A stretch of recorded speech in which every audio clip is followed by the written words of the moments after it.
Je laisse la parole à Catherine Higaud, qui va animer cette table ronde. Merci Frédéric.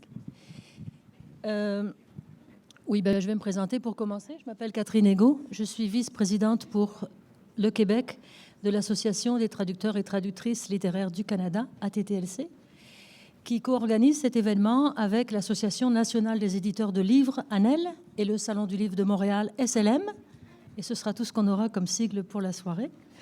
Je suis évidemment traductrice littéraire aussi, et je traduis à part égale de la fiction et des essais, parce que c'est un premier étonnement quand j'enseigne la traduction littéraire chez les étudiants de savoir que les essais font partie intégrante de la traduction littéraire. Ils ont parfois une image un petit peu évanescente de la littérature. Alors c'est déjà un premier étonnement. Puis la question qui me pose très souvent, c'est comment est-ce qu'on devient traducteur littéraire? On a l'impression que vous formez une espèce de casse là, on ne sait pas trop comment vous êtes arrivé là, comment entrer là. Alors bon, la table ronde répond un petit peu à ces questionnements-là. Et puis pour y répondre, je vais vous présenter les panélistes. Renaud Roussel, qui est traducteur de formation, mais pas seulement de formation, il a aussi traduit 5 livres. Et il est éditeur de métier, c'est le métier qu'il a choisi. Il est co-directeur général des éditions du Boréal. Donc depuis plus de 10 ans maintenant, son travail consiste à faire rayonner partout dans le monde la littérature québécoise et aussi la littérature canadienne-anglaise en traduction, parce qu'on va voir que l'essentiel des traductions qui se font au Québec sont des livres du Canada anglais. Ensuite, David Homel est né à Chicago en 1952, vit à Montréal depuis des lunes, depuis beaucoup de temps. Il a été journaliste et puis il est aussi et surtout connu comme auteur et traducteur à part égale, parce que votre premier livre est paru en 1988 et votre première traduction littéraire aussi. Et David a traduit une douzaine de romans et publié une douzaine de romans et récits, donc son cœur balance, on sent que son cœur balance entre l'écriture et la traduction.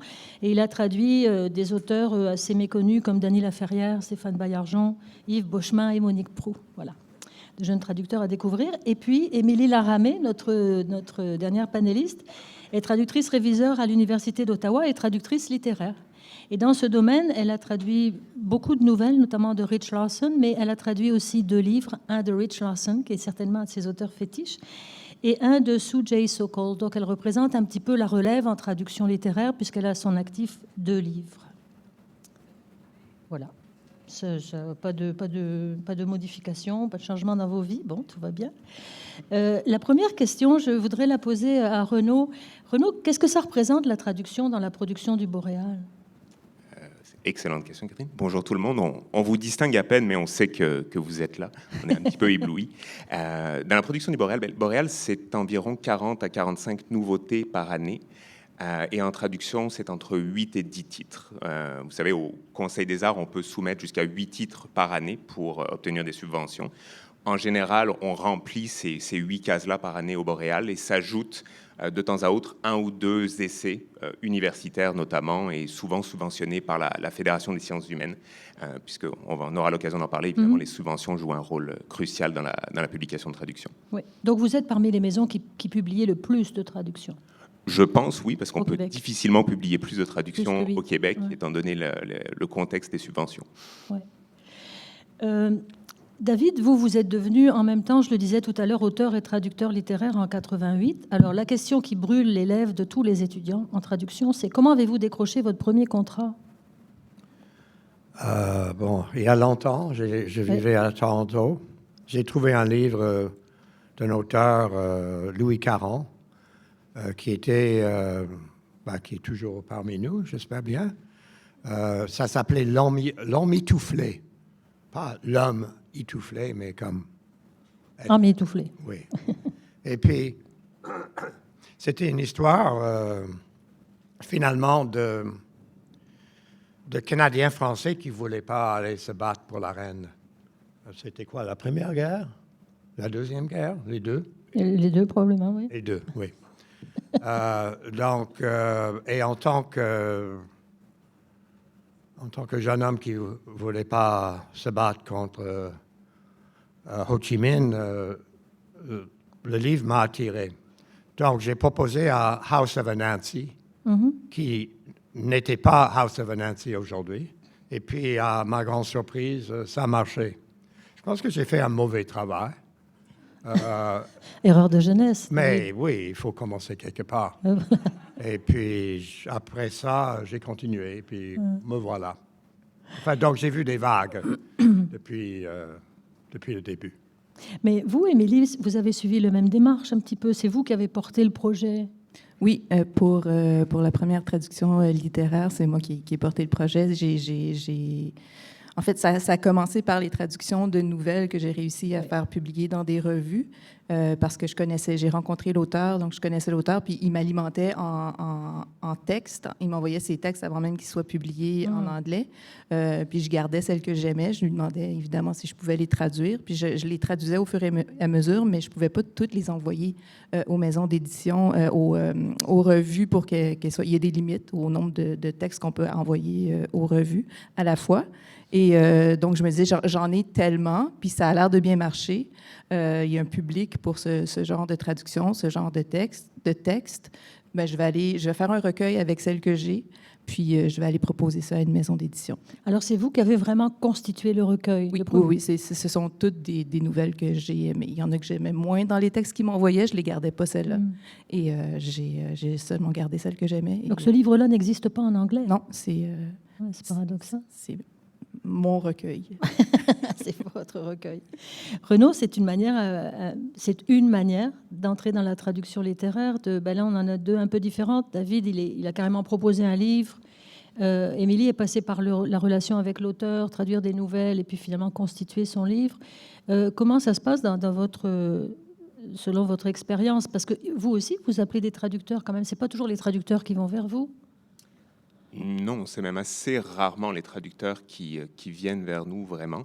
Je vais parler de mon cas personnel de traducteur cette fois, puisque c'est une troisième voie aussi. Moi, j'ai étudié la traduction à l'université, donc j'ai commencé à faire la traduction en traduisant des articles universitaires, des préfaces dans des collectifs, qui étaient des actes de colloque qui étaient publiés par mes professeurs à l'époque. Puis, de fil en aiguille, j'ai rencontré une jeune éditrice qui débutait dans le métier et qui voulait faire la traduction, puis qui avait évidemment pas d'argent, comme n'importe quel éditeur qui débute dans le métier, et qui confiait ces textes-là à des traducteurs, mais en fait des gens sans expérience du tout, mais qui n'étaient pas non plus traducteurs de formation. Puis je passais derrière pour corriger les traductions, pour faire la révision, jusqu'au jour où il y a eu une traduction qui n'était vraiment pas de niveau, puis que j'ai dû réécrire plus ou moins intégralement.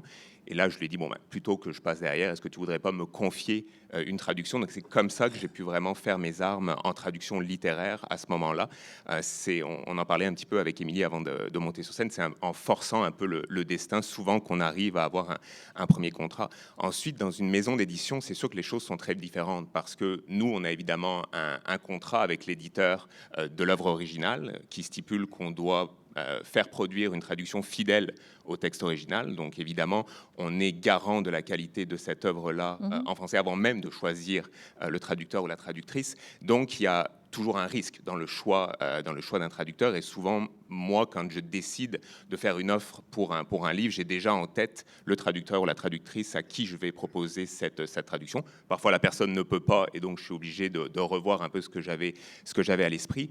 Mais disons qu'il y a comme le même lien de confiance entre un éditeur et un traducteur qu'entre un éditeur et un auteur. C'est souvent quelque chose qu'on développe sur la durée. J'ai l'habitude, et on a l'habitude au Boréal, de travailler avec, on va dire, un bassin de traducteurs qui regroupe entre 6 et 8 personnes, mais on arrive de temps à autre à élargir ce bassin-là. Et souvent, moi, dans mon cas, je m'appuie vraiment sur les conseils en fait, des traducteurs que je connais, qui sont déjà des traducteurs d'expérience. J'ai souvent sollicité des traducteurs. Je t'ai déjà posé la question d'ailleurs, Catherine. Quels seraient parmi les jeunes traducteurs qui font partie de la TTLC ou qui commencent à traduire des gens qui sont vraiment prometteurs, qui ont de l'expérience. Et c'est, je pense, évidemment que les traducteurs d'expérience ont un rôle à jouer dans en fait, la visibilité de cette relève en traduction. Complètement. Dans la défense du métier aussi, parce que c'est un métier qui est resté invisible très longtemps. Là, on commence à apparaître un peu, à exiger que nos noms soient dans les livres. Moi, je suis passée dans les crédits, sur la page de garde, à 4e de couverture, à couverture du livre. Ça, c'est la consécration, c'est pas arrivé souvent. Mais c'est vrai qu'il y a plusieurs années, on était carrément dans les crédits, là, avec toutes les autres personnes qui avaient travaillé autour du livre. Émilie, quelles sont les compétences, les qualités que doit avoir un bon traducteur ou une bonne traductrice? C'est une bonne question. Il faut être capable de se mettre... En fait, il faut avoir une certaine sensibilité au texte, puis à la façon dont il est formulé, pour être capable de pas le recracher, mais le retransmettre dans notre propre langue. Il faut être capable de se mettre dans la peau de l'auteur d'une certaine façon, de s'imaginer s'il parlait français, comment il dirait ça, dans quel langage il utiliserait, quel niveau de langage il utiliserait. Donc, il faut... c'est ça, je pense que c'est avant tout une capacité à se mettre dans la peau de quelqu'un ou à... C'est un peu comme utiliser la partition de musique que cette personne-là a créée, puis la rejouer assez bien dans notre instrument à nous, qui est le français. Voir le monde à travers les yeux de l'auteur. Oui, finalement, donc il faut quand même assez bien manier la langue, comprendre aussi les subtilités de la langue de départ de l'anglais, les référents culturels. Des fois, ça aide savoir, disons, l'âge de l'auteur pour avoir une incidence aussi sur la façon dont on traduit ou certaines choses, parce que, par exemple, Rich est pas mal plus jeune que moi, donc il y a des référents culturels qui sont différents des miens. Donc, il faut que je me mette dans la peau d'un auteur qui est beaucoup plus jeune, qui n'a pas les mêmes référents. Mais vous pouvez le solliciter, vous avez Oui, c'est un privilège, en fait, que j'ai eu avec les deux auteurs que j'ai traduits. Ils étaient très accessibles, pouvaient répondre à mes questions et en plus, sont capables de lire le français, donc ils étaient capables de me dire si j'étais complètement à côté de la plaque dans mes traductions. C'est une chance, ça, ou c'est une malédiction? C'est un peu des deux, j'avoue, parce que des fois, je me disais, OK, non, mais je vais le dire comme ça, je pense que ça ressort mieux comme ça, mais parce qu'ils comprennent le français, mais ils comprennent pas autant les subtilités du français que moi, je peux comprendre les subtilités de l'anglais. Qu'est-ce que vous pensez de ça, vous, David, qui est à la fois auteur et traducteur et auteur traduit? Ben là, je surveille mon traducteur qui est sûrement pas là. S'il est là, cachez-vous. Il est là. Ça annonce quelque chose. Jean-Marie Jo de l'EMEAC. Et c'est assez bizarre d'avoir son éditeur qui est aussi son traducteur. Et là, je ne recommande pas ce double emploi parce que c'est dangereux. Mais puisqu'on s'entend bien, ça va. Donc, souvent, le MEAC prend mon manuscrit en état de manuscrit, c'est-à-dire je suis encore en train de travailler dessus, et avec la main droite et avec la main gauche, il y a Dimitri Nasrallah de Vehicle Press, qui aussi travaille sur le même manuscrit. Je pense, et puis donc les deux ont des points de vue différents, ce qui produit deux livres différents, un peu différents. Bon, Dimitri reflète beaucoup plus un point de vue correct, c'est-à-dire que est-ce qu'un homme a le droit de regarder une femme dans un livre? Pas vraiment. Donc, il va faire des suggestions pour, comme il me dit, me protéger contre moi-même. Là. Et Jean-Marie étant français, il est beaucoup plus libéral. Mais alors, vous écrivez des choses très légères en français et très cadrées en anglais, c'est ça que vous nous dites? Oui, un peu plus bagatelle, Un peu bagatelle en français. ouais. Et un peu plus rectitude en anglais. Mais c'est le même livre. Et puis, je pense que ce que Émilie a dit sur malédiction ou bénédiction, pour moi, je suis plutôt du côté bénédiction. Je travaille le plus possible avec mes auteurs ou autrices que je traduis. Et avec vos traducteurs aussi? Avec vos traducteurs aussi, Oui, j'imagine? oui, c'est la même chose. Et puis, parfois, ça donne... Enfin, je dirais ça donne le même résultat. Je suis en train de faire un roman graphique par un auteur pakistanais, mais le livre est sorti en France. Ça s'appelle le Dissident Club, The Dissident Club. Et puis, lui n'a pas eu le livre qu'il voulait en français parce que c'est pas un auteur français. Mhm. Donc, lui et moi, ensemble, lui à Paris et moi ici, on refait le livre qu'il aurait voulu avoir, Mhm. avec des citations différentes du Coran et tout. Alors, C'est un travail d'équipe, hein, la traduction d'un livre. C'est un métier à la fois solitaire. C'est un métier solitaire qu'on fait à plusieurs, en fait, hein, Renaud. Parce que quand on vous envoie, qu'est-ce qui se passe quand le traducteur a été engagé, vous envoie son manuscrit? Mais parfois, ça commence même avant la remise du manuscrit, dans le sens où il y a souvent des questions. Mhm. Bon, des questions à l'auteur ou à l'autrice, évidemment, qu'on transmet, parce que parfois le traducteur n'a pas de contact direct avec les auteurs. Mais il y a aussi des questions sur des choix importants qui doivent être faits dans la traduction, ne serait-ce que sur le niveau de langue ou le type de français qui va être utilisé. On le voit depuis une dizaine d'années.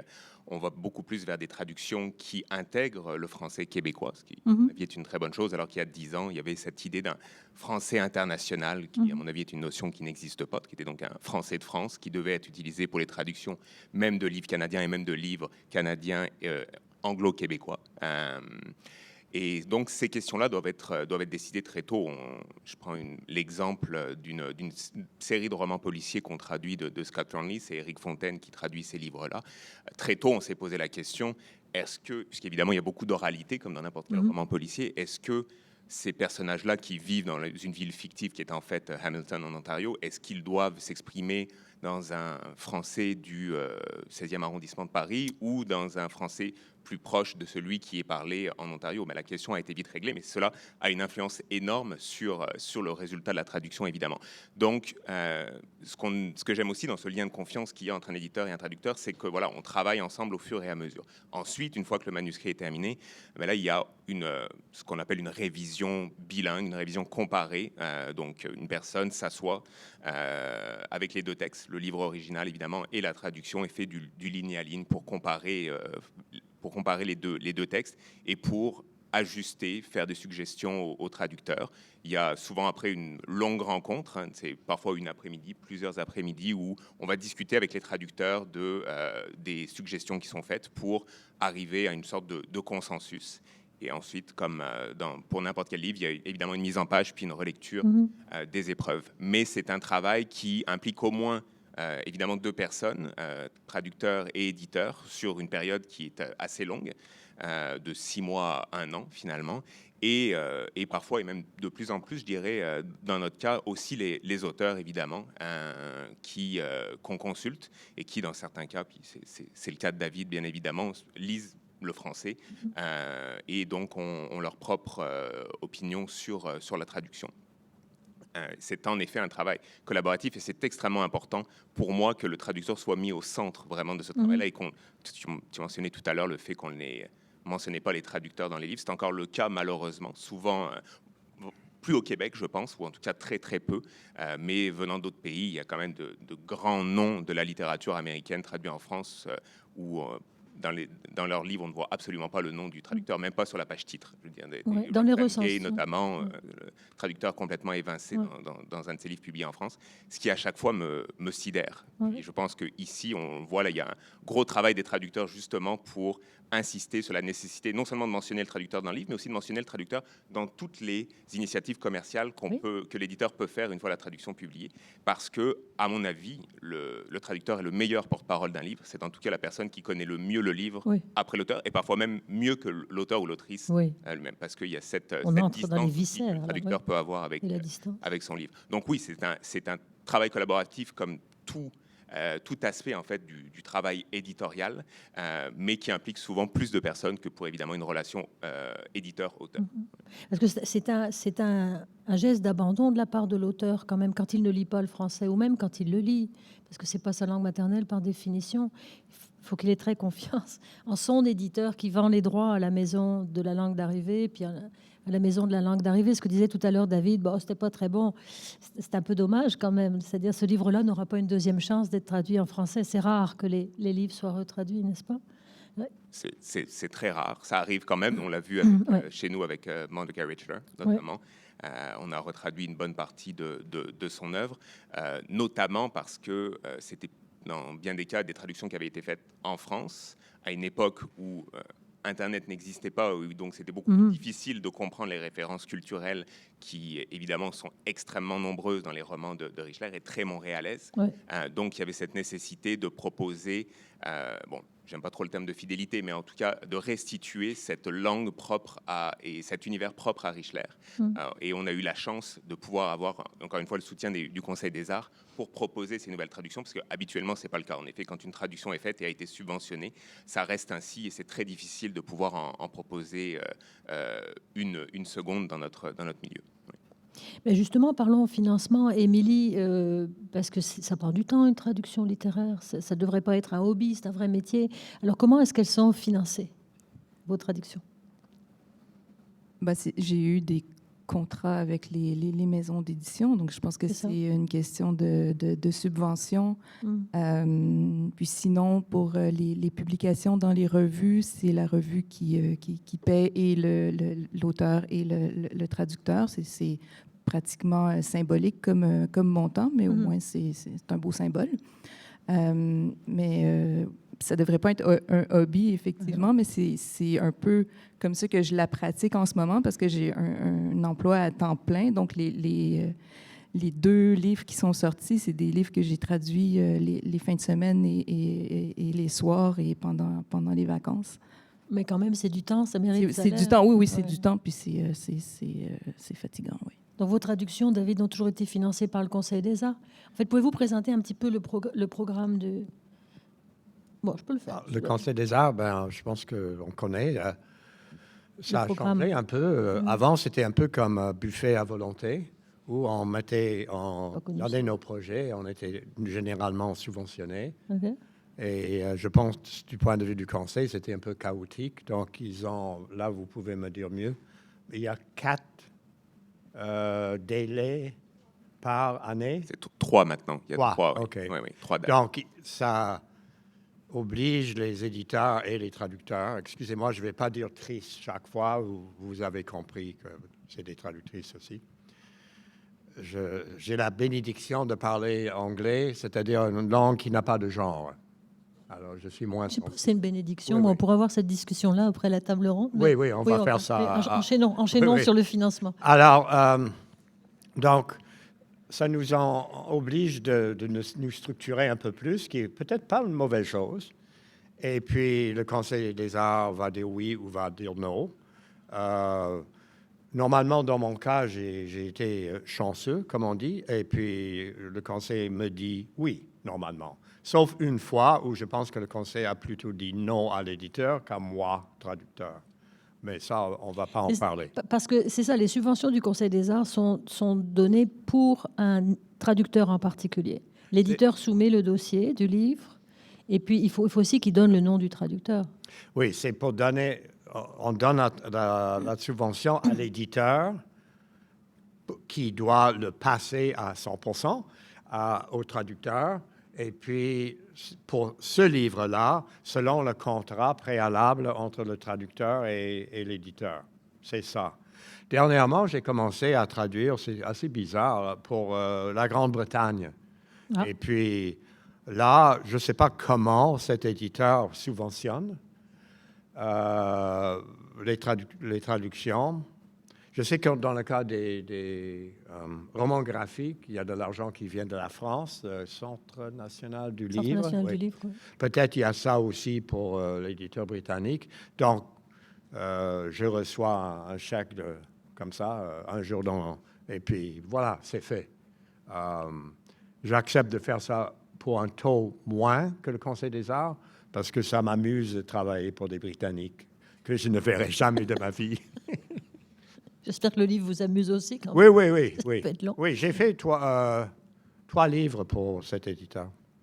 Dans le livre que vous devez connaître, là, le Goncourt, tous les hommes help. Tous les hommes n'habitent pas le monde de la même façon. Ah. Dubois? Oui.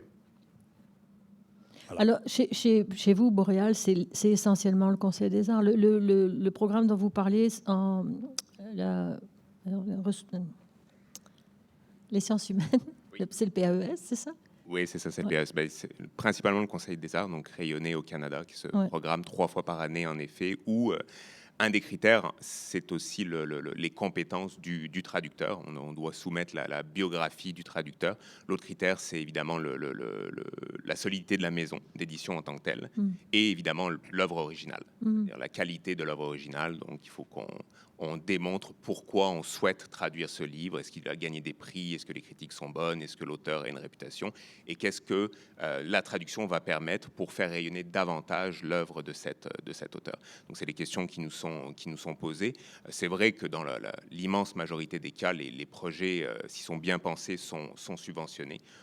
Aujourd'hui, c'est la question du genre qui est peut-être plus problématique, cette catégorie de l'essai littéraire qui manque de clarté, qui a été revue il y a quelques années. Mais ensuite, les deux autres options de financement qui s'offrent aux éditeurs, c'est pour les essais universitaires, en effet, ce qui s'appelait encore au début de l'année le PAES, qui a changé de nom, donc c'est la Fédération des sciences humaines, donc c'était le prix d'auteur à l'édition savante, qui s'appelle maintenant la subvention à l'édition savante, quelque chose comme ça. Et ça, ils viennent de bonifier le programme. Il y a plus de bourses de traduction, je pense que c'est...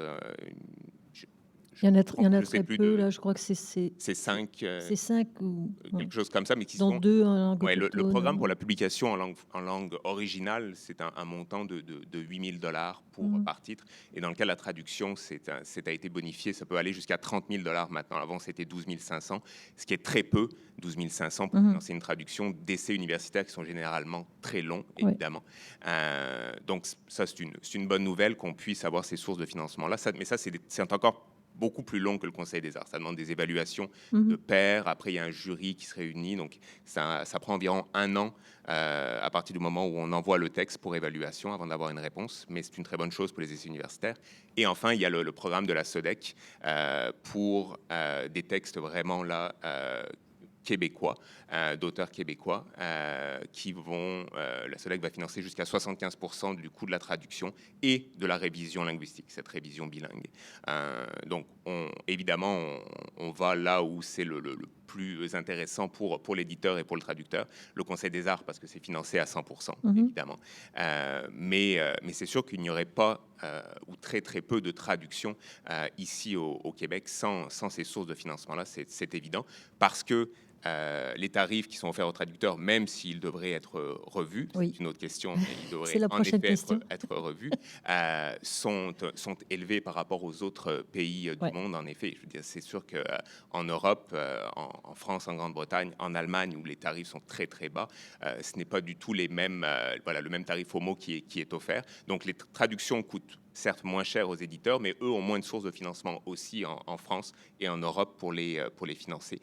Par contre, ils ont un marché qui est beaucoup plus grand pour après, évidemment, faire des ventes. Donc, on est évidemment dépendant de ces programmes de traduction, mais ces programmes de traduction-là, ici au Canada, nous aident énormément, évidemment, à faire rayonner la littérature canadienne.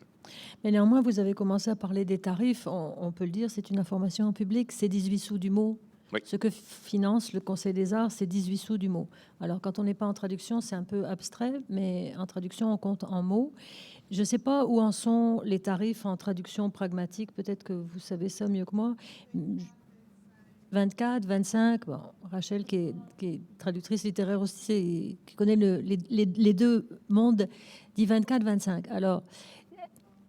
Et ça fait très longtemps que ça n'a pas augmenté. Moi, depuis que je travaille, puis je ne travaille pas depuis la semaine dernière, j'ai quelques années, c'est le même tarif. Alors, ça devient... Enfin, pour nous, traducteurs, là, je sors de mon rôle d'animatrice pour entrer dans la peau de la traductrice, ça devient problématique parce que traduire un petit roman comme ça qui se traduit bien, ça va. Mais traduire un essai avec des notes en bas de page, avec des références à n'en plus finir, ou traduire une littérature un peu plus complexe, qui demande, où il y a des référents, comme disait Émilie, des allusions, des choses qui demandent de la recherche. Ça commence à être un peu moins intéressant. On commence à entendre des traducteurs qui disent, moi, des projets trop complexes, je les refuse. Alors, est-ce que vous commencez à le sentir du côté des éditeurs, qu'il y a des traducteurs qui disent, c'est juste pas assez payant? quand c'est trop Je n'ai pas eu compliqué. cette expérience directe, mais évidemment, j'en ai entendu parler et nous-mêmes, nous en avons conscience. Je pense Ouais. qu'il y a des demandes qui sont transmises au Conseil des arts, Ouais. notamment pour que les tarifs soient revus. Ça fait donc depuis 2006, hein, c'est ça, 2009. Ouais. Et en effet, c'est pour des textes qui sont, puis même pour un texte qu'on va dire plus simple, un roman qui ne pose pas de grandes difficultés de traduction. Je veux dire, ça reste énormément de travail, une traduction. C'est Oui. beaucoup d'attention portée aux détails. Alors après, quand on tombe évidemment dans des romans expérimentaux, puis dans les autres genres, la poésie notamment, où là, il y a très peu de mots, mais chaque mot, évidemment, a un poids considérable par rapport au résultat final. C'est sûr que c'est pas vraiment payant pour les traducteurs, et je les comprends de choisir minutieusement leur projet si la traduction, en plus, est leur seule source, leur principale source de revenus. Mhm. J'allais dire, si c'est si compliqué, publier des traductions, est-ce que ce serait pas dangereux, justement, pour les traducteurs littéraires de décider que, oh non, moi, je traduis pas ça parce que c'est trop compliqué, on va juste finir par tuer la traduction littéraire à petit feu parce que c'est de plus en plus compliqué et les traducteurs se mettent à refuser des contrats. C'est ce qu'on se dit un petit peu entre traducteurs littéraires, c'est que quand on traduit des livres qui prennent un an et demi, puis à temps plein, puis qu'on est payé 18 000 $, c'est pas viable très, très souvent dans une carrière. Alors, est-ce qu'il y a un danger? Oui, bien sûr. Je crois que c'est ce que les éditeurs, parce qu'ils sont de notre côté là-dessus, les éditeurs et les traducteurs essaient de faire comprendre un petit peu au Conseil des arts que les traducteurs chevronnés vont peut-être renoncer à certains livres qui sont trop complexes, parce que c'est trop de temps. Et puis, des jeunes traducteurs peut-être n'auront pas l'expérience qu'il faut pour bien les traduire. Alors, oui, bien sûr, ça peut pas aller vers du mieux. Enfin, c'est clair, pour Boréal, vous voulez publier des traductions, mais est-ce que tous les éditeurs sont comme ça? Ça, c'est vraiment une décision qui revient aux éditeurs. C'est vraiment une question de ligne éditoriale, de programme éditorial. On voit quand même, il y a beaucoup plus de maisons d'édition qu'avant qui font de la traduction au Québec. Alors, ils en publient peut-être pas nécessairement autant que nous parce qu'ils publient moins de livres par année, mais on voit de la même manière qu'on voit une plus grande diversité dans vraiment le paysage éditorial québécois depuis 15-20 ans, on voit aussi une plus grande diversité dans les traductions qui sont proposées.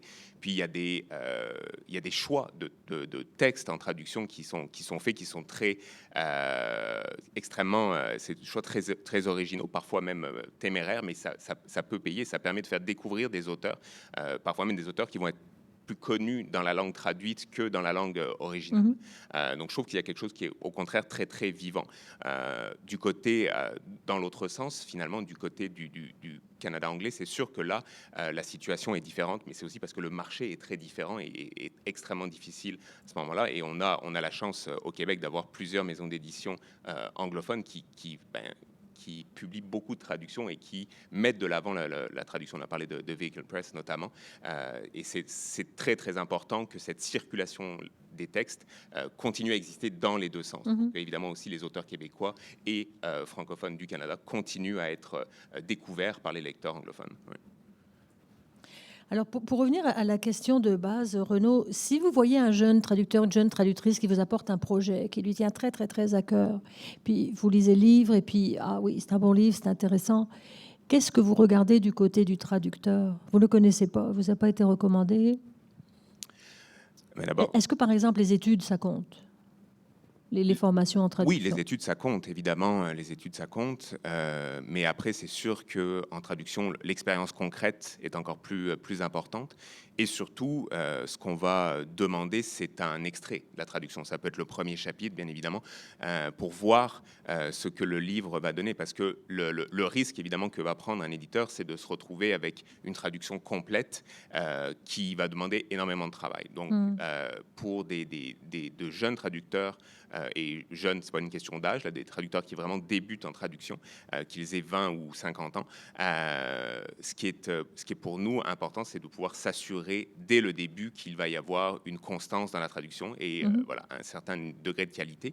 Donc on demande à voir un extrait, et souvent moi le conseil que je donnerais, c'est pas une mauvaise chose de commencer avec des textes courts pour un jeune traducteur, de proposer des textes courts, parce que c'est beaucoup plus facile pour un éditeur après de travailler évidemment minutieusement avec le traducteur un texte qui va être un texte de 4000, 5000, 6000 mots, par exemple un livre illustré, que évidemment un roman de 120 000 mots, roman expérimental avec des jeux de mots à toutes les phrases. C'est sûr que là, un éditeur aura moins tendance à prendre le risque avec un jeune traducteur.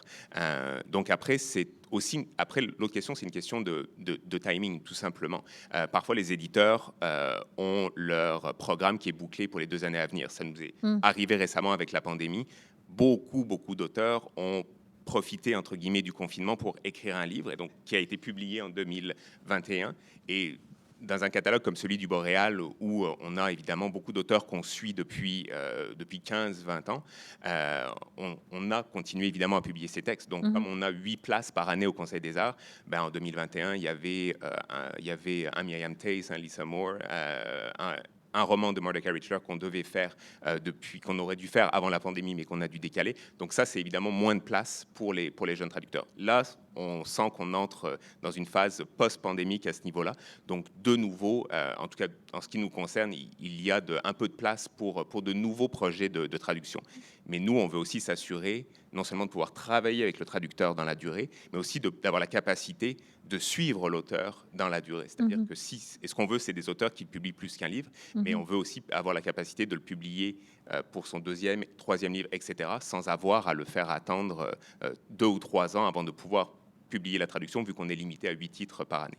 Et de toute façon, les contrats de cession ne nous le permettent pas, puisque c'est en général 24 mois maximum après la signature du contrat pour publier une traduction.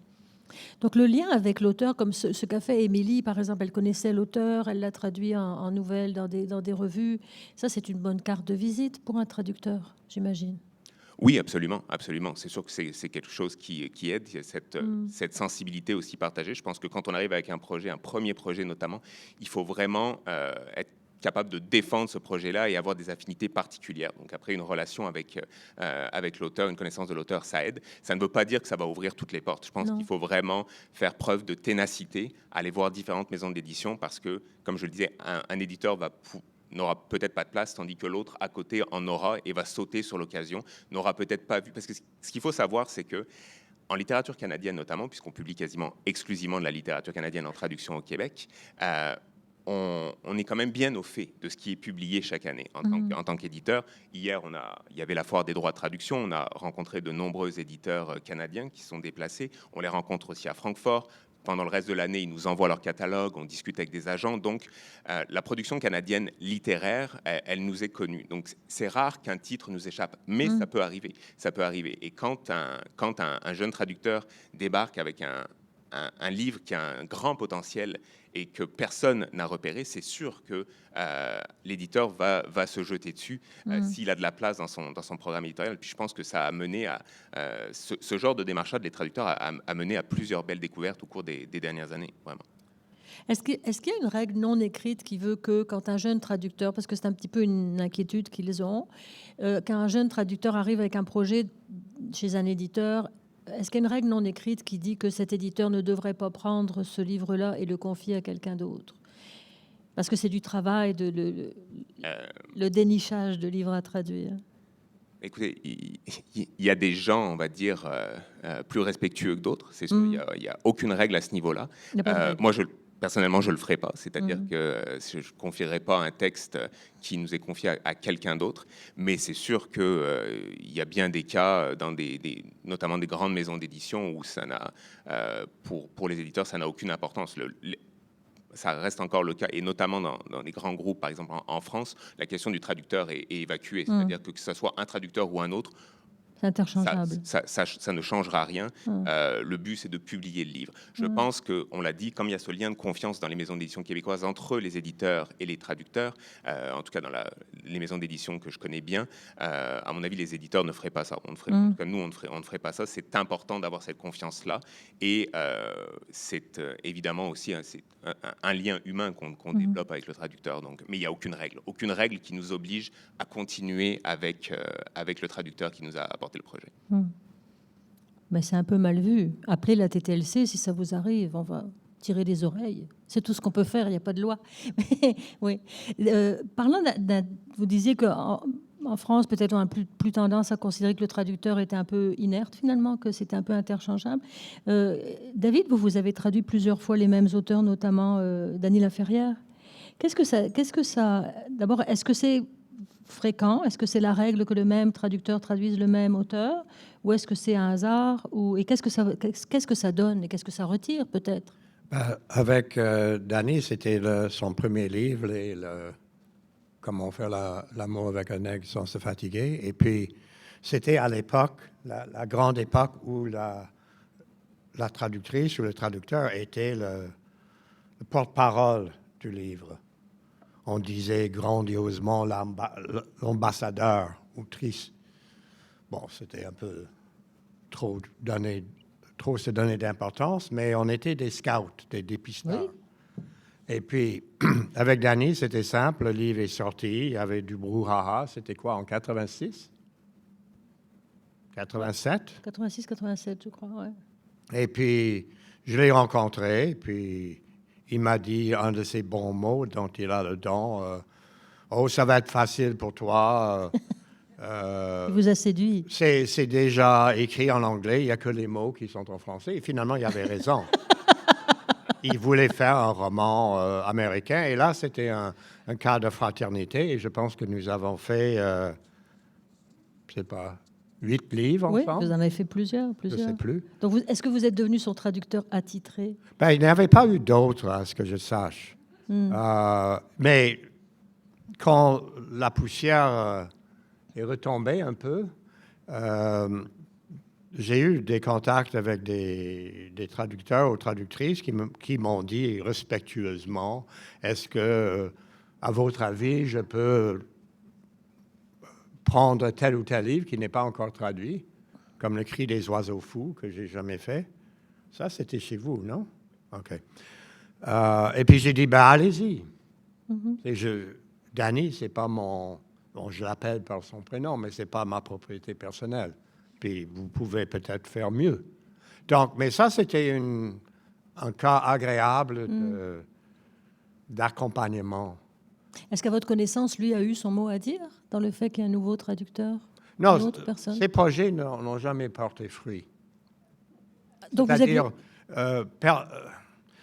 par exemple, il y a des gens qui se sont intéressés à, par exemple, Cri des oiseaux fous, La charme des après-midi sans fin, quelque chose comme ça. J'ai dit, allez-y, vous avez ma bénédiction, là, je fais ma petite croix. Très convaincant. Ça n'a pas fonctionné, ça m'étonne. Non, ça n'a pas fonctionné. Parce qu'il y a eu, je pense, une vague de Dany en anglais, et puis ça s'est calmé. Et puis, il y a eu des vagues de Dany dans d'autres pays. Et puis, voilà. C'est la faute à personne. Donc, ça, c'était accompagnement, c'était très agréable. Et même que, parfois, il venait, chez moi, avant le prix et avant l'académie, quand les choses étaient en civil, et pas en uniforme. Et puis, je discutais d'un roman qui est devenu Un singe à Moscou. Il m'a dit, vous devez faire une scène en Haïti. Et puis, oui, un tel a perdu les bijoux de la couronne en Jamaïque, mais non, dans ton livre, il va les perdre en Haïti, au Cap Haïtien. C'était une discussion entre auteurs. Oui. Donc, c'était de bons conseils. Mais ça, c'est rare, je pense. Mais c'était à une autre époque. Émilie, est-ce que c'était vraiment une autre époque? Parce que vous avez un lien très privilégié, vous aussi, avec les auteurs que vous traduisez. Avec les deux auteurs. Je parle avec Dany. Oui, d'accord. Maintenant, Okay. Il est à Paris. Oui. Il a un uniforme. Alors, on ne veut pas être en lien avec des gens qui ont des uniformes, en général. C'est pas sa faute. Non, on aurait accepté aussi, hein. Soyons francs. Émilie, vous avez un lien aussi très privilégié avec les auteurs que vous traduisez? Oui. Mais par exemple, Rich a été traduit en France aussi, et pas par moi, a été publié en France et pas par une traduction que j'ai faite. Donc, puis eux, la maison d'édition en France continue de le publier. Donc, eux aussi, ils sont en train de développer un lien avec cet auteur-là. Et c'est toujours le même traducteur qui le traduit. Donc, pour revenir à la question, oui, je pense que c'est c'est important jusqu'à un certain point que ce soit la même personne qui traduise parce qu'elle elle a donné une espèce de voix, une certaine façon de parler à l'auteur en français, dans mon cas, qui n'est pas la même voix que quelqu'un d'autre. On traduirait pas le même livre de la même façon. Donc, il y a toujours nos propres sensibilités, notre propre façon d'interpréter le texte qu'on lit, notre propre bagage qui influence un peu notre façon de traduire. Donc, pour cette raison-là, je pense que ça apporte quelque chose, une certaine continuité, au moins, si c'est toujours le même traducteur qui traduit le même auteur. Et les livres qui ont été traduits en France, vous ne les retraduirez pas au Québec? C'est rare, ça. Si je les retraduirais, ben, Ouais. en fait, il y a certaines des nouvelles qui se retrouvent dans... Il y a eu un recueil en France, il y a certaines des nouvelles qui se retrouvent dans les deux recueils, mais je n'ai pas lu, les traductions françaises. Je sais que certaines personnes n'aiment pas les traductions québécoises.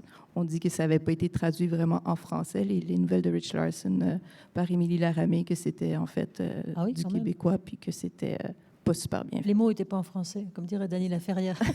Exactement. C'est une traduction française, mais dont les mots n'étaient pas en français. Alors, pour conclure un peu tout ça, pour les jeunes traducteurs qui seraient dans la salle, c'est une question de relation, hein, c'est une question de lien. C'est-à-dire qu'on peut arriver avec des projets, mais si on est déjà un petit peu dans le milieu, par exemple, Renaud très généreusement a parlé de tourner autour de la TTLC, dont je vous incite évidemment à devenir membre. Je fais de la retape sans aucune vergogne. Oui, intéressez-vous à ce qui se passe à l'association des traducteurs. Vous allez rencontrer des gens. Dans les programmes de formation aussi, on rencontre des profs, on rencontre d'autres traducteurs. Puis si vous avez des projets qui vous tiennent à cœur, vous pouvez bien sûr les présenter, mais commencez comme l'a fait Émilie par des nouvelles dans des revues. C'est une bonne carte de visite. Oui, mais c'est pas toutes les revues, par contre, qui acceptent des traductions. Il y en a qui disent nous, on n'accepte pas de traduction non sollicitée. Donc, c'est bien de vérifier avant d'envoyer quelque chose à une revue. Oui, puis ce ne sont pas tous les auteurs qui écrivent des nouvelles non plus. Alors, les auteurs qui n'écrivent que des romans, ça ne se publiera pas dans les revues. Et puis, ce que vous disiez, Renaud, c'est aussi d'arriver peut-être avec un échantillon. Oui, ça aide énormément, évidemment. Un échantillon, puis peut-être d'expliquer pourquoi on veut traduire ce livre-là, pourquoi c'est important de traduire ce livre-là. D'expliquer la démarche, c'est une bonne chose, mais l'échantillon nous en dit beaucoup plus sur la capacité du traducteur vraiment à mener à bien le projet. Et puis, je mentionnerai aussi les résidences de traduction, qui sont un excellent moyen de rencontrer non seulement d'autres traducteurs, mais aussi des auteurs, parfois des éditeurs. En effet, la question du réseau est essentielle, à mon avis, puis il faut sauter sur la moindre occasion de se faire connaître et que ça soit même, ça peut passer par la traduction de textes très courts. Moi, j'ai vraiment commencé par des préfaces, des textes de 2 pages, de 300 mots. À l'université, si on étudie dans le domaine de la littérature, de la traduction, d'essayer de nouer des liens aussi avec des professeurs qui, pour certains d'entre eux, sont aussi des traducteurs littéraires et qui vont avoir un accès à certaines maisons d'édition. C'est quand même un milieu qui fonctionne à la recommandation, malgré tout. Alors évidemment, il y a parfois quelques traducteurs qui vont arriver à, en effet, obtenir l'assentiment d'un éditeur pour un projet, alors qu'ils ne sont connus de personne, mais ça reste une minorité vraiment de gens. Donc, que si vraiment on veut percer dans la traduction, je pense qu'il faut, en effet, ne négliger aucune occasion de se faire connaître. Oui, David? Oui, j'enseigne la traduction littéraire à Concordia et ça m'étonne chaque année le manque de curiosité des étudiants. Et bon, j'explique ça parce que pour la plupart, c'est un programme qui va mener à un job, OK? Et la job, c'est pas la traduction littéraire, mais je dis aux étudiants et aux étudiantes, profitez des profs, là, on est là pour vous, et puis vous pensez qu'on est des masses inertes, là, et puis, mais vraiment, on peut vous pousser vers l'avant. Et normalement, il y a un grand silence. Alors... L'étonnement. Oui. L'étonnement que nous ne soyons pas des masses inertes, peut-être. Oui, non, mais la conclusion, c'est que ce champ d'études, ce champ d'activité ne les intéresse pas. On ne peut pas les blâmer. Ah. Non, mais quand même, on est là pour s'adresser à ceux que ça intéresse. Et Oui, Émilie? J'allais dire, mais justement, profiter de toutes les occasions comme le Salon du Livre. Moi, Oui. c'est un peu ça que j'ai fait. J'étais venue au Salon du Livre pour venir parler à des maisons d'édition de mon projet de recueil après avoir publié dans des revues. Donc, je suis venue rencontrer des gens, puis je suis juste arrivée à leur stand. J'ai un super projet de cet auteur que vous avez lu et que vous avez trouvé vraiment très bon dans Solaris et dans Brin d'éternité. Et je suis sûre que vous allez vouloir publier ce projet, ce recueil que je vous présente. Donc, ça ne s'est pas passé comme ça tout de suite, mais les petites graines que j'ai semées au fur et à mesure ont fini par porter fruit. Puis, il y a autre chose comme... j'ai fait beaucoup de contacts au Congrès boréal, qui est un congrès qui rassemble des auteurs puis des acteurs du monde de la littérature de l'imaginaire. Qui est un milieu assez petit au Québec. Donc, c'est facile de rencontrer des gens, puis d'en parler, mais qui a des tentacules un peu partout. Puis, il y a les Jeux de la traduction dans les universités qui offrent des programmes de traduction. Chaque année, il y a des équipes qui se rencontrent de chaque université qui s'affrontent dans des épreuves de traduction. Puis il y a une épreuve qui est la traduction littéraire. Donc, c'est justement à cet événement-là que j'avais rencontré l'auteur en question, Rich. Puis c'est grâce à un prof, en fait, qui m'avait demandé si je voulais participer. Donc, il y a un paquet de petites choses qui sont le fruit du hasard, puis qui sont aussi le fruit de moi qui essaye de... Votre ténacité, vous avez été super ténace, Émilie, quand même. Ouais, tenace, mais je suis du genre à dire qui ne risque rien à rien, donc j'ai risqué et tenu bon. Ouais. Et maintenant qu'on s'est demandé un peu comment faire pour entrer dans le métier, comment est-ce qu'on fait pour durer? Qu'est-ce qui fait qu'un traducteur dure dans le métier? Renaud, parce que... Mais la plupart des traducteurs que je connais bien, d'une part, il y a, en effet, ils continuent à suivre les auteurs qu'ils ont traduits une première fois. On le voit, bon, par exemple, si on prend le cas de Myriam Taze chez nous, c'est ça depuis le début, c'est Laurie Saint-Martin et Paul Gagné qui évidemment l'ont traduit.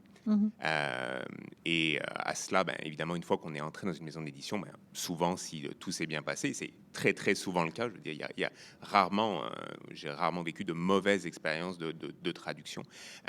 Souvent, évidemment, les traducteurs vont être appelés par l'éditeur à traduire un projet, un autre auteur. Donc, il y a un effet boule de neige aussi, je pense, après, c'est une entente entre l'éditeur et le traducteur, à savoir à quel point est-ce que le traducteur se consacre totalement à la traduction littéraire, ou est-ce que c'est une sorte de revenu d'appoint, un hobby qui peut se faire le soir et le week-end. Moi, quand je faisais la traduction, c'était aussi le soir et le week-end. Je ne pouvais pas prendre plus d'un livre par année.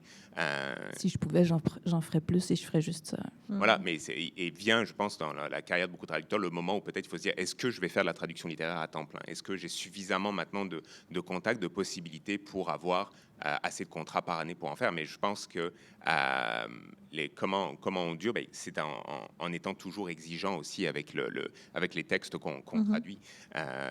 Après, dans la durée, il y a d'autres questions qui se posent, parce qu'on arrive au début avec un projet qu'on aime passionnément. Peut-être qu'on va se faire proposer après des projets qui nous parlent moins en tant que traducteur. À voir, est-ce qu'on a la chance de pouvoir refuser des projets? Certains traducteurs peut-être le peuvent, mais dans la majorité des cas, les traducteurs n'ont pas cette chance-là parce qu'il n'y a pas suffisamment de projets justement qui leur sont proposés. Donc il faut être capable, il faut avoir cette polyvalence. Et moi, en tant qu'éditeur, la question que je me pose, c'est évidemment, est-ce que tel ou tel traducteur n'ont pas les bons outils? Parce que les traducteurs avec qui on travaille sont tous des gens extrêmement compétents, mais chaque traducteur a des forces très claires. Est-ce que c'est la capacité à rendre des jeux de mots? Est-ce que c'est une personne qui a beaucoup d'humour et qui sait restituer l'humour, par exemple? Est-ce que c'est une personne, au contraire, qui va qui a une prose qui est plus poétique? Parce que, bon, on le sait, on a beau être des traducteurs littéraires, on a beau être censé être capable de traduire n'importe quel texte littéraire, on a quand même certaines forces. Donc moi, à force de travailler avec des traducteurs-là, ça me permet aussi d'affiner mes choix au moment de proposer un texte à quelqu'un. Et c'est ça qui est intéressant. Parce que on a vraiment ce lien qui devient un lien très, très personnel entre éditeur et traducteur. Donc je pense qu'un traducteur qui est tenace et évidemment qui est quelqu'un qui est exigeant envers soi-même et son propre travail a tous les outils après pour durer. Et quand ça se passe mal, vous dites c'est rare, mais quand ça se passe mal, c'est quoi? Par exemple, c'est refuser les révisions ou... Il y a plein de raisons. Après, ça peut être, par exemple, parce que l'éditeur va trouver que la traduction n'est pas au niveau, ou alors le traducteur ne va pas remettre son travail du tout. Il y a un abandon du projet. Je l'ai jamais vécu, mais c'est des choses qui arrivent de temps à autre. Parfois, il y a d'autres histoires qui peuvent venir aussi du côté de l'éditeur. L'éditeur est parfois en tort aussi, mais parfois il y a des histoires horribles de droits qui ont été cédés et qui d'un coup sont repris par quelqu'un d'autre. Donc les traducteurs, en plein milieu de leur travail, doivent cesser complètement. Je ne rentrerai pas dans les détails pour cette histoire-là, mais c'est déjà arrivé. Donc après, je pense qu'il y a... Chaque éditeur travaille différemment aussi. Il y a un degré d'intervention dans les textes qui est variable d'un éditeur à l'autre. Au Boréal, je sais qu'on a la réputation d'intervenir beaucoup dans les textes traduits. Et ce n'est pas parce que les traductions sont mauvaises, c'est notre façon de travailler. Puis c'est aussi parce qu'on consacre beaucoup de temps aux traductions. Donc, des traducteurs qui vont avoir travaillé avec d'autres personnes où le degré d'intervention est moindre vont peut-être au début être surpris. Ça ne veut pas dire qu'ils vont le prendre mal, mais il va y avoir cette surprise-là de voir un texte avec un suivi des modifications important. Donc, ça dépend après de la personnalité de chacun. Mais oui, ça peut arriver qu'un texte remis, voilà, ne soit en tout cas que l'éditeur juge qu'il ne soit pas à la hauteur et que ça demande une réécriture. C'est déjà arrivé. Mais le plus important, justement, se fait au moment de la sélection, de la discussion avec le traducteur. Est-ce que vraiment le traducteur est la bonne personne? Est-ce qu'on va pouvoir avoir une relation professionnelle qui fonctionne? C'est là où l'éditeur doit se montrer à la fois prudent et attentif aussi, au tout début, en fait, dès la signature du contrat avec l'éditeur ou l'agent pour les droits. Pour moi, c'est le moment crucial. Beaucoup plus que le travail de la traduction, c'est le moment où on va choisir vraiment le traducteur ou la traductrice. C'est là où tout se joue. Oui, parce que la porte de ce livre-là vers la francophonie, mettons, si on traduit vers le français, il y a une chance. Enfin, c'est rare les livres qui vont être traduits plusieurs fois, donc c'est important que le traducteur soit bien choisi. Oui, David? Oui, c'est une relation affective. Moi, mes éditeurs de mes livres, que ce soit Jean-Marie Jo ou Dimitri Nasrallah de Véhicule, je les aime. J'ai une dépendance affective que je cultive. Que vous aimez. Oui, et puis j'ai la même relation. Si je fais des traductions pour Arsenal, des romans graphiques, Arsenal qui est un éditeur à Vancouver, c'est parce que ces gars-là, on est bien ensemble. Et puis je ne m'excuse pas pour le langage affectif, c'est comme ça. Et puis c'est pas toujours comme ça. Et si je vois que ça va être des frictions, je commence même pas le projet. Parfois, c'est un éditeur ou un auteur. Attends, il faut que je soigne mes gens. J'ai déjà eu l'expérience, et je ne suis pas le seul, à avoir une écrivaine qui me dit « je te veux plus ». Okay? Moi, je ne prends pas ça personnel, surtout que dans le cas auquel je pense, on a eu beaucoup de succès, gouverneur général, des prix pour la version anglaise des romans. OK, too bad, goodbye. C'est sort de ma vie. Et puis, c'est la fin de la relation. Je n'en fais pas un deuil parce que c'est... C'est ça, c'est qu'idéalement, la relation est tellement forte entre l'éditeur, le traducteur et parfois l'auteur qu'il faut que ça se passe bien, idéalement. Oui, et puis c'est invivable. L'auteur... Non, l'autrice ou l'auteur pourrait avoir des attentes de la part des traducteurs ou traductrices. Là. Donc, c'est compliqué parce que je suis leur alter ego, pas moi ou vous, là. Et puis, il ne faut pas être surpris par des tempêtes. Voilà le mot de la fin. Attendez-vous à tout. Émilie, un dernier mot de la fin, peut-être avant qu'on passe aux questions du public? Non? On va attendre les questions du public. On attend avec impatience les questions du public. Est-ce qu'il y en a? Ah, on a un micro, en tout cas, qui vous attend.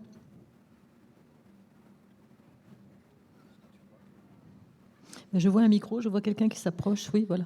Bonjour, merci. C'était vraiment intéressant, la conférence, mais je me demandais, on a beaucoup parlé que c'était un métier à temps partiel. Est-ce que c'est un métier à temps plein? Est-ce que c'est possible pour un jeune ou une jeune traductrice de travailler à temps plein dès ses débuts, ou ça va débuter plus à temps à contrat à ce moment-là? OK. Est-ce qu'on a dit que c'est un métier à temps partiel? C'est-à-dire qu'on a dit que c'était un métier qui pouvait... Est-ce que tout le monde a bien entendu la question? Oui. On a dit que c'était un métier qui pouvait s'exercer sans être à temps plein. En fait, c'est ça, c'est pas un métier salarié. Des traducteurs littéraires qui ne font que ça, moi, j'en connais pas beaucoup. Pas nécessairement parce qu'il n'y a pas de contrat, parce qu'ils veulent faire aussi un petit peu autre chose. Parce qu'aussi, il y a peut-être une question de tarif. Donc, la plupart des traducteurs littéraires, en fait, j'en connais un qui est dans la salle, qui ne fait que de la traduction littéraire. Je vous laisse le soin de le rencontrer après la conférence. Mais des traducteurs littéraires qui ne font que ça, c'est-à-dire qui n'enseignent pas, qui ne font pas autre chose par goût, parce qu'ils ont envie de faire aussi autre chose. Moi, j'en connais pas. Mais est-ce qu'on pourrait vivre uniquement de la traduction littéraire? Probablement. Enfin... Je pense que oui. Oui. On vivrait encore mieux si les tarifs étaient un peu revus à la hausse. Oui, voilà. Mais je pense que c'est aussi une question d'organisation. C'est-à-dire que quand on se voit proposer un roman de 130 000 mots qui va prendre 6 mois de travail, Ouais. si un mois plus tard, un éditeur propose à la même personne un roman de 20 000 mots que l'éditeur veut 3 mois plus tard, ben, ça ne fonctionne pas. On est obligé de refuser le contrat. Donc c'est très difficile d'avoir un emploi du temps rempli en permanence, Ouais. comme voilà, tout métier finalement à la pige, à contrat. Mais oui, je pense qu'un traducteur, surtout ici au Canada, bon, comme je l'ai dit, les tarifs peuvent être revus à la hausse, mais sont quand même plus avantageux que dans de très nombreux pays dans le monde. Un traducteur peut vivre de son travail de traducteur littéraire, absolument. Parfait, merci. Bonjour. Pouvez-vous parler un petit peu de la question de l'intelligence artificielle? Est-ce que vous avez peur, comme moi? Si on n'a peur. Émilie, il faut qu'il traduisait des romans d'anticipation par les deux. Je jette le ballon. Qu'est-ce qu'on doit penser de ça? Mon Dieu, ben ça fait peur, oui, mais je pense qu'on n'est pas rendu encore au point où une intelligence artificielle serait capable de produire une bonne traduction naturelle d'une œuvre littéraire qui aurait du sens sans qu'il y ait une intervention humaine. Probablement qu'on s'en va de plus en plus vers, probablement dans la traduction pragmatique, peut-être plus que dans la traduction littéraire. On s'en va plus vers l'édition de traduction faite par intelligence artificielle. Plus l'intelligence va devenir intelligente. Ce qui est dommage, mais en traduction littéraire, je ne suis pas certaine que ça soit si près que ça. Renaud, je suis optimiste. Est-ce que vous la voyez venir, l'intelligence artificielle? Oui, on la voit venir, puis pas seulement pour la traduction, évidemment, pour les textes créatifs. Même pour l'écriture. Ouais. C'est pour ça que c'est extrêmement important de défendre le droit d'auteur dès maintenant, que ce soit évidemment inscrit dans la loi, qu'il n'y ait pas cette possibilité-là que des textes soient générés à partir d'autres bribes de textes. C'est aussi important de souligner que les traducteurs littéraires sont considérés comme des artistes au Canada, au même titre que les écrivains. Et c'est un statut qu'il faut absolument défendre, justement, pour que la traduction littéraire continue à être réalisée par des humains et non pas par des machines. Mais ça va se jouer sur le plan juridique. Et je pense qu'il faut faire très attention à ce qui se passe actuellement et ce qui va continuer à se passer, parce que, voilà, à mon avis, c'est en ce moment, dans la définition des cadres juridiques actuels, que va se jouer ce qui va se produire dans 15-20 ans, ou même avant, quand l'intelligence artificielle aura évolué et sera capable de traduire des textes littéraires, parce que j'ai aucun doute qu'elle y arrivera. On le voit déjà avec les textes techniques, notamment, et on le voit même avec des textes, des textes en langue originale, évidemment, qui ne demandent pas un grand degré de création. Il y a évidemment une capacité d'apprentissage de la part de l'intelligence artificielle qui va à une vitesse phénoménale. Donc oui, soyons très très méfiants et soyons inquiets. Je pense qu'il faut être inquiet en restant optimiste. Mais l'intelligence artificielle, elle se renouvelle en mâchouillant des choses qu'on lui a données. Donc, à un moment donné, elle va arrêter de se renouveler aussi. Le renouvellement de la langue ne peut pas passer par l'intelligence artificielle, par exemple. Oui, mais si l'intelligence c'est un vœu artificielle pieux. va aussi vite que le renouvellement de la langue proposé par les humains n'ont plus ce temps d'avance-là. Non, c'est ça. Et jusqu'au moment où l'intelligence artificielle pourra proposer elle-même des choix créatifs en proposant une nouvelle langue. Bon, là, on ne va pas recommencer à parler de 1984, on en est proche, mais voilà, je pense que, à mon avis, on minimise beaucoup les risques actuels. Ah oui? On se pense protégé parce qu'on vit dans un milieu de créateurs. Ouais. Je pense qu'il faut y faire, au contraire, très attention. Mais c'est mon avis. Sur cette question-là, il va y avoir un slam de traduction dimanche midi ici. Et justement, le thème, c'est l'intelligence artificielle, parce qu'on a invité les traducteurs à traduire un texte qui avait été en partie généré par intelligence artificielle. Alors là, c'est vraiment la mise en abîme, là. On traduit par des humains des textes qui ont en partie été écrits par l'intelligence artificielle. Avant de m'embrouiller plus, y a-t-il d'autres questions?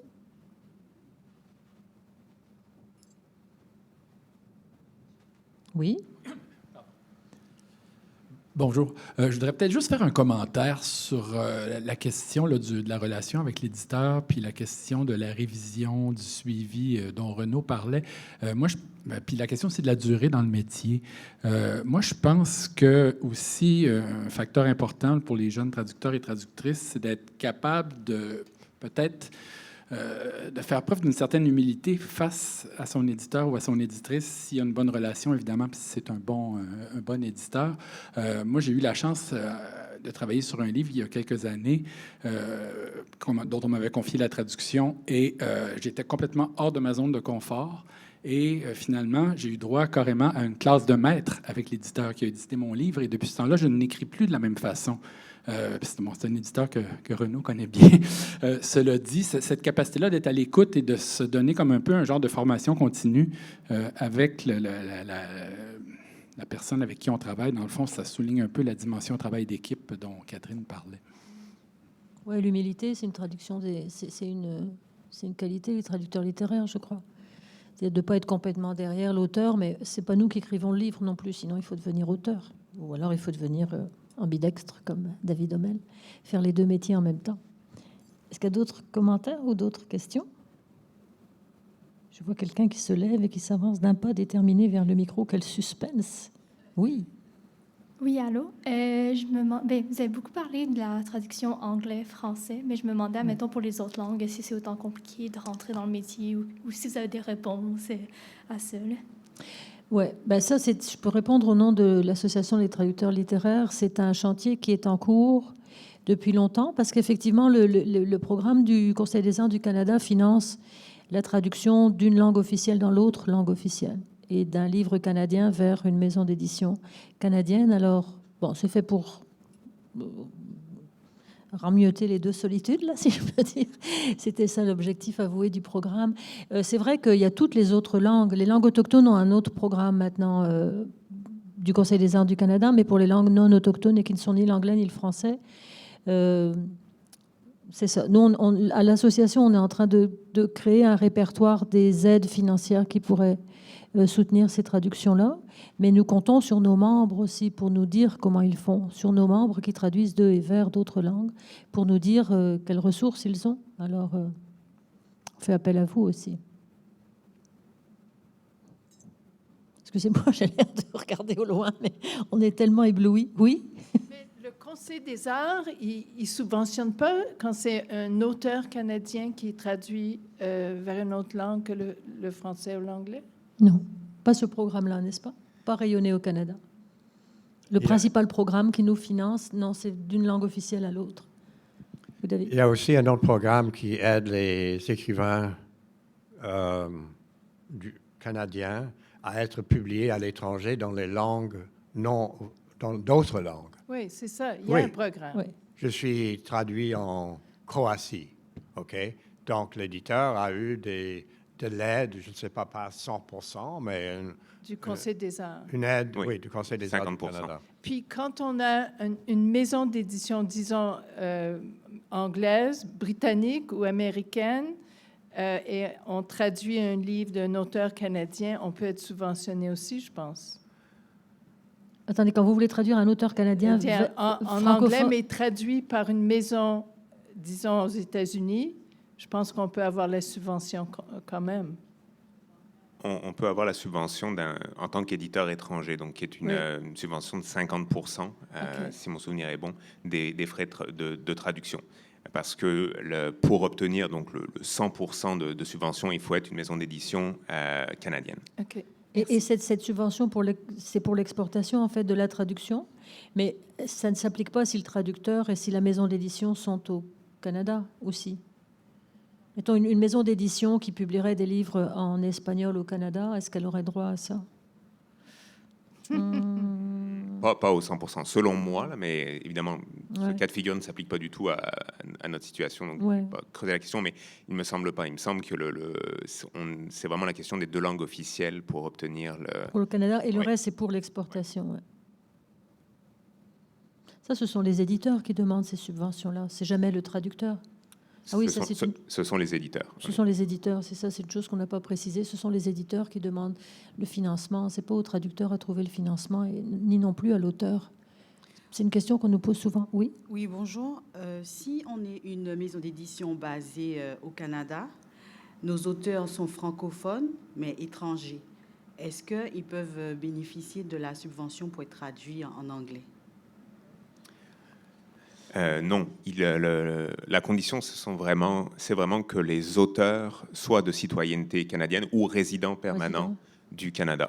Je prends dans notre cas, par exemple, on a traduit dernièrement Rachel Cusk vers le français. Rachel Cusk qui est citoyenne britannique, mais ce que peu de gens savent, c'est qu'elle est née au Canada. Elle a donc la citoyenneté canadienne, ce qui nous a permis d'avoir la subvention pour traduire Rachel Cusk.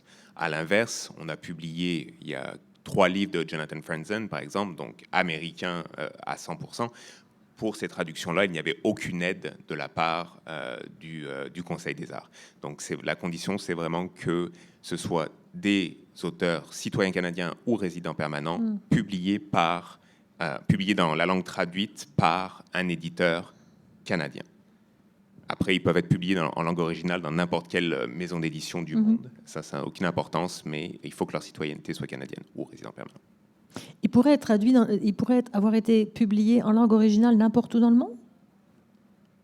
Dans n'importe quel type de... Par exemple, il pourrait être publié aux États-Unis en anglais et être admissible ici au Conseil des Arts si c'est la maison d'édition et voilà, est canadienne. Ouais. Ouais, c'est d'accord.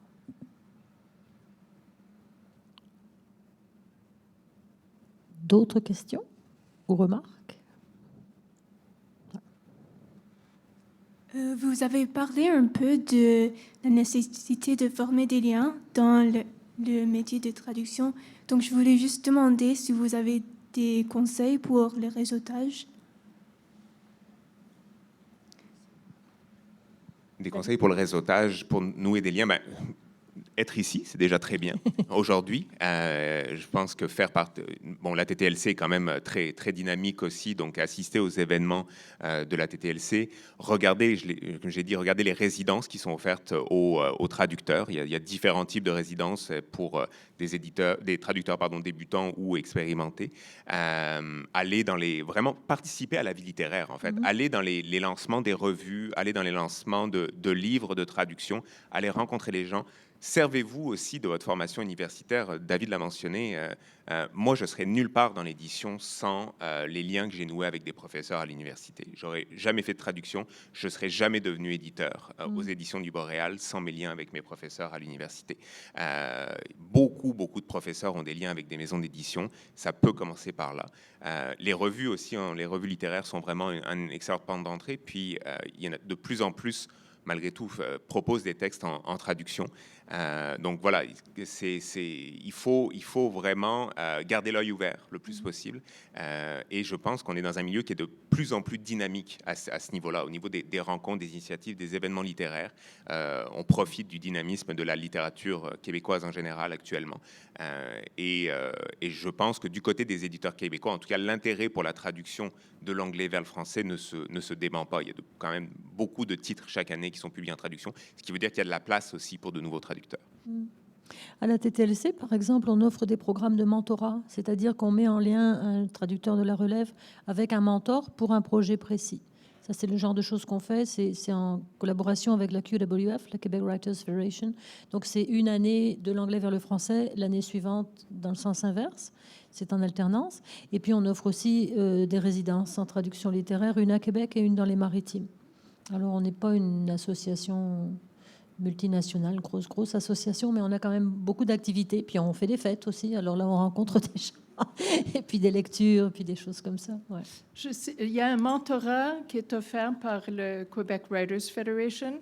Et ce que j'ai su, il n'y a personne qui a fait une demande cette année.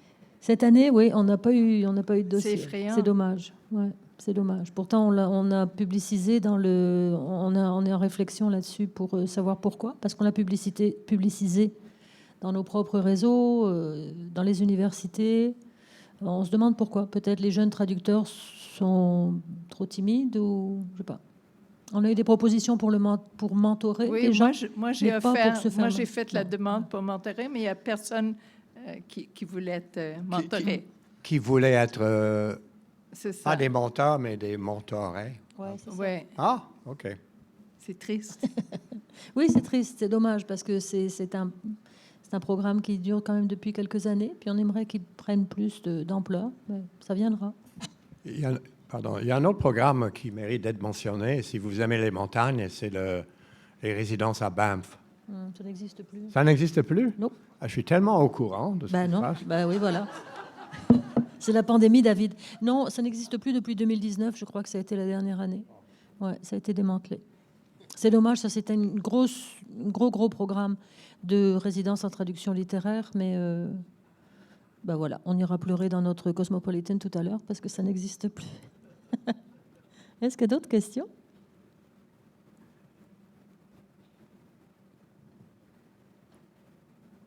Une fois, deux fois, trois fois. D'autres commentaires, remarques? Avez-vous un mot de la fin ou on va prendre l'apéritif? Persévérer. Oui, persévérer. Ouais. Puis établissez des liens, n'ayez pas peur d'aller voir les gens. Puis ça prend du temps. Une traduction d'un livre, ça prend du temps. Ça se fait pas comme ça sur un coin de table. Et ça prend d'y revenir et d'avoir d'autres yeux que les nôtres qui le regardent, et c'est long. Puis entrer dans le métier, se faire un nom, c'est long aussi. Parfois, mais Émilie a pris le taureau par les cornes, puis ça a été relativement rapide, probablement Relativement, oui. déterminé. Mais ça non, mais relativement rapide. Ouais, mais elle a été très très tenace, puis créative aussi. C'est pas rien qu'un traducteur propose. Enfin, moi, c'est la première fois que j'entends parler de ça. Qu'un traducteur dise j'ai traduit plusieurs nouvelles de quelqu'un que j'aime bien, c'est super bon, on devrait en faire un recueil en français, alors que ce livre-là n'existe pas en langue originale. C'est quand même extraordinaire. Je trouve ça extrêmement audacieux. C'est bien. Donc soyez audacieux, tenace, compétent, patient. Voilà, c'est à peu près tout. Et humble. C'est à peu près tout, pas grand-chose. Comme dirait David, c'est juste des mots. C'est juste des mots à mettre dans l'autre langue. C'est Dany, mais moi, j'ose pas encore l'appeler Dany, je le connais pas assez pour ça. Alors, merci. Merci à nos panélistes, Renaud Roussel, co-directeur des Éditions du Boréal, et Émilie Laramé, traductrice littéraire, et David Hommel, auteur et traducteur. Et merci à vous.